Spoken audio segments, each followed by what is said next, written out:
They bulldozed my deck. No warning, no permission, just gone. Karen from the HOA smirked. It violated the rules. But I had proof she was lying. She thought she won. She had no idea what was coming. Let's rewind. I pulled into my driveway, exhausted after a long day at work, eager to kick back on my backyard deck with a cold beer. But as I stepped out of my car, something felt off. The familiar scent of fresh-cut grass had been replaced by dust and the acrid smell of sawdust.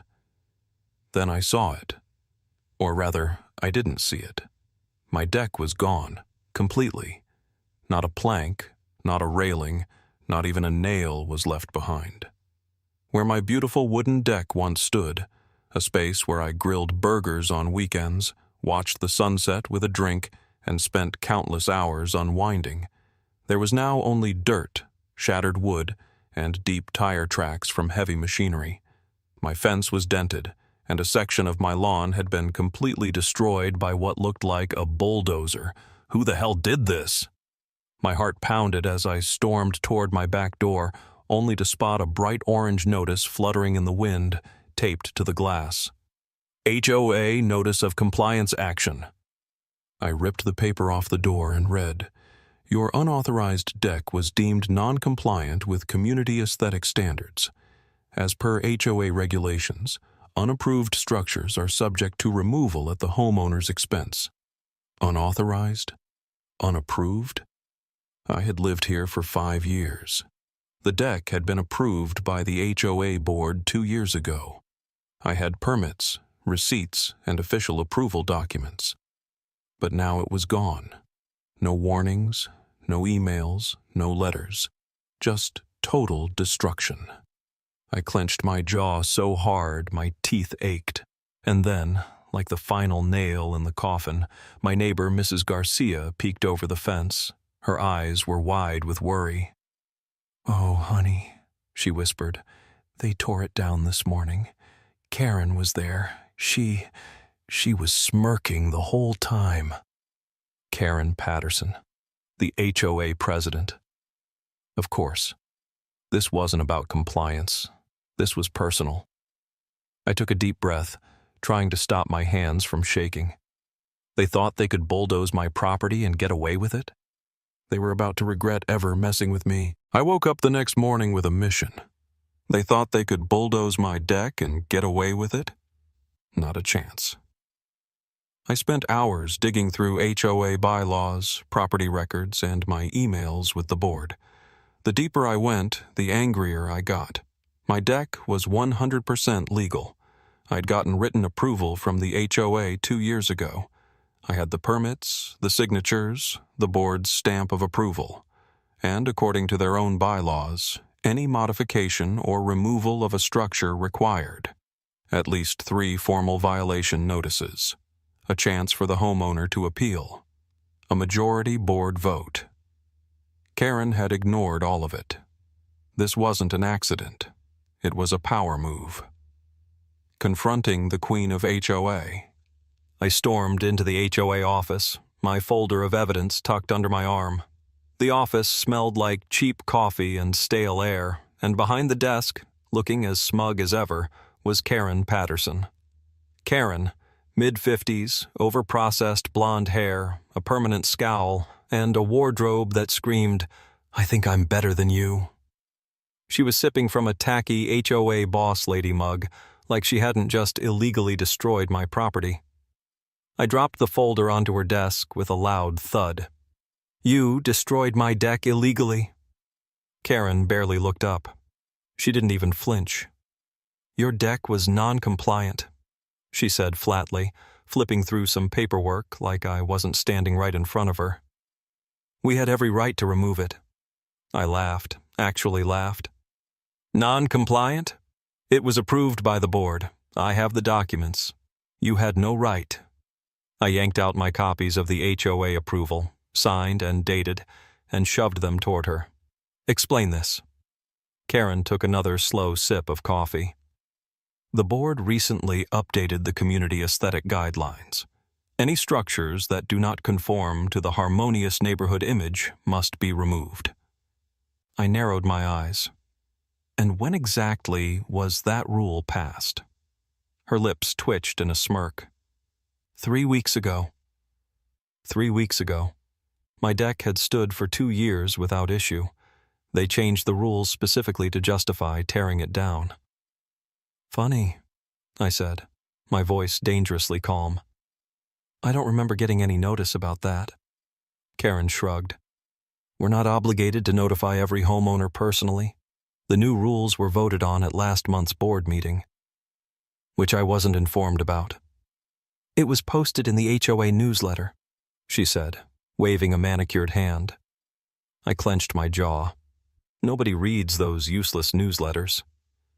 So, let me get this straight, I said, leaning forward. You changed the rules without properly notifying homeowners, used that as an excuse to destroy my property, and now you're acting like this is completely fine? Karen gave me a condescending smile. It's already done. You can always rebuild. With HOA approval, of course. Oh, she thought this was over. She had no idea I'd already called my lawyer. Digging deeper. I left the HOA office shaking with anger. They weren't just playing dirty, they were outright breaking the law. That night, I met with my attorney, Mark Reynolds, a guy who loved taking down corrupt HOA boards. Mark was in his late 40s, sharp as a razor, and had handled dozens of HOA lawsuits. I laid out all my evidence, the approval documents, the lack of violation notices, the illegal demolition. He whistled. Wow, they really screwed up. I exhaled. Tell me I have a case. Mark grinned. Oh, you don't just have a case, you have a slam-dunk lawsuit. We're talking property destruction, illegal enforcement of rules, and financial damages. Good, I said, because I want them to pay. Mark's grin widened. Then let's go for the throat. And then he dug even deeper. What we found was worse than I imagined. Karen wasn't just targeting me, she had a pattern. Mark discovered multiple homeowners who had mysteriously lost fences, patios, even entire sheds, all because of sudden rule changes that they weren't notified about.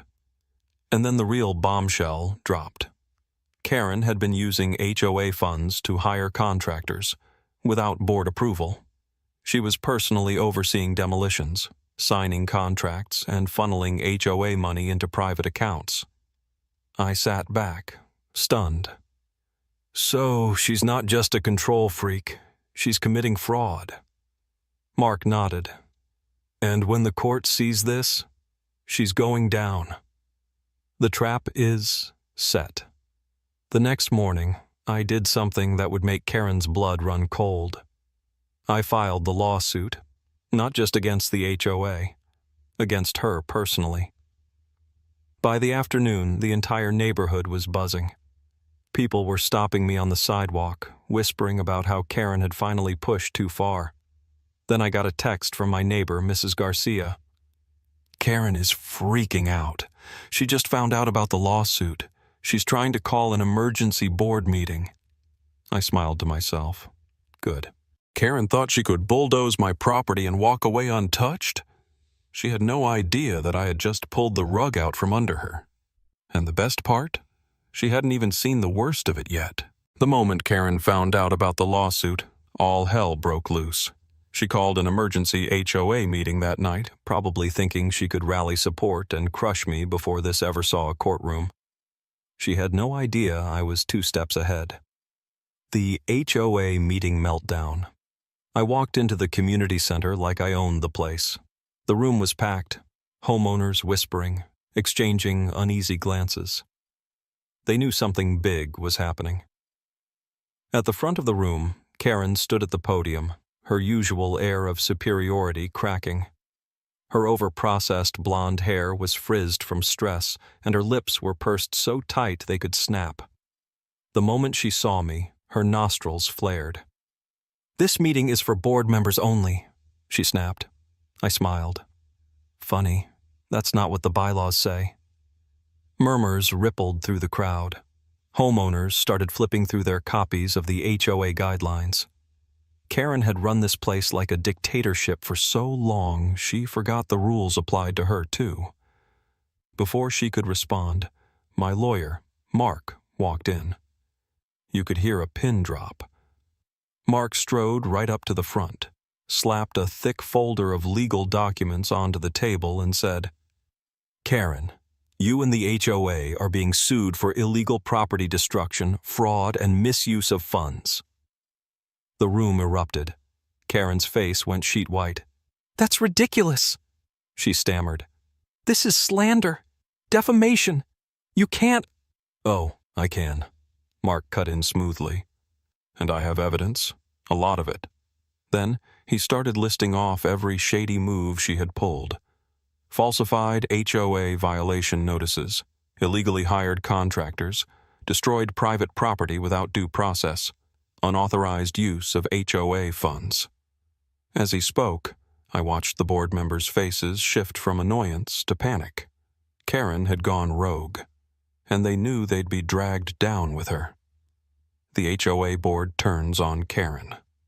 The board members, who had worshipped Karen like she was some kind of queen, suddenly wanted nothing to do with her.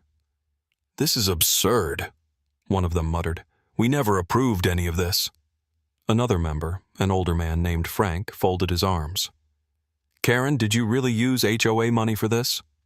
Karen's eyes darted around, looking for an escape. I was acting in the best interest of the community." "You bulldozed someone's deck without warning," Frank shot back. "That's not best interest. That's abuse of power." Karen was losing them, and I was loving every second. Finally, one of the board members, Janet, a retired lawyer, stood up. "I motion to remove Karen as HOA president, effective immediately." Karen's head snapped toward her. "You can't do that." "Actually," Janet said, flipping through the HOA bylaws, "we can." The vote took less than 30 seconds, and just like that, Karen was out. The arrest. But this wasn't over. Not even close. I had one last surprise for Karen. As she fumed at the front of the room, her hands shaking with rage, the doors swung open.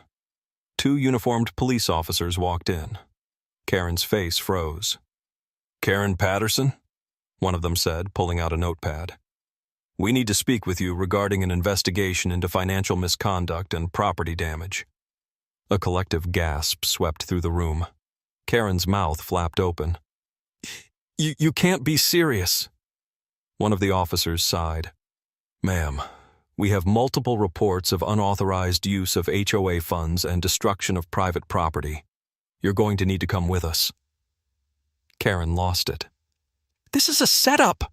A conspiracy!" she shrieked, pointing at me. "He did this! He's lying!" The officer didn't even blink. "Ma'am, if you don't calm down, we'll have to place you in handcuffs." That shut her up real quick. She tried to argue. She tried to fight. But within minutes, Karen was escorted out of the HOA office in front of the entire community, watching it all crumble. The room was silent for a long moment. Then someone started clapping. Then another. And another. Within seconds, the entire room burst into applause. Neighbors who had been afraid to speak up for years were cheering. Frank turned to me and shook my hand. "You just did this neighborhood a huge favor," he said. I grinned. "And I'm not done yet." Because now, it was time for the real punishment. HOA was about to pay. Literally. Watching Karen walk out of the HOA office with a box of her belongings was the most satisfying moment of my life. But I wasn't done. The new HOA board, scrambling to clean up Karen's mess, did everything in their power to avoid another lawsuit. They not only paid for my damages, but they also funded the complete reconstruction of my deck.